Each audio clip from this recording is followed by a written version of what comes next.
అగ్గిని కూడా ఒక ఇంటి నుంచి ఒకరు అడిగి తెచ్చుకునేవాళ్ళు అంటే ఈ తరం వాళ్ళకి నమ్మశక్యం కాదు కదా.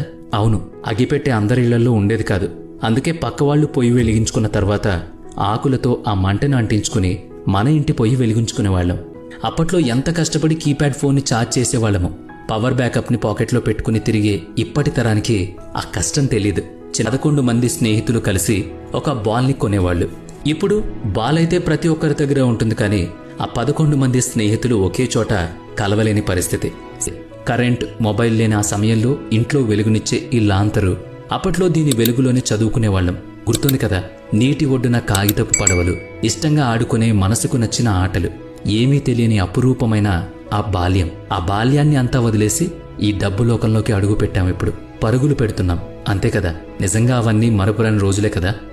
చిన్నప్పుడు ఇలా చెవుల దగ్గర ఏవో పెట్టుకుని మొబైల్ ఫోన్ ఆటలు ఆడుకునేవాళ్లం. అప్పటికి మనకి తెలియదు కదా ఇప్పుడు అదే మొబైల్లో మనం బందీలం అయిపోతామని.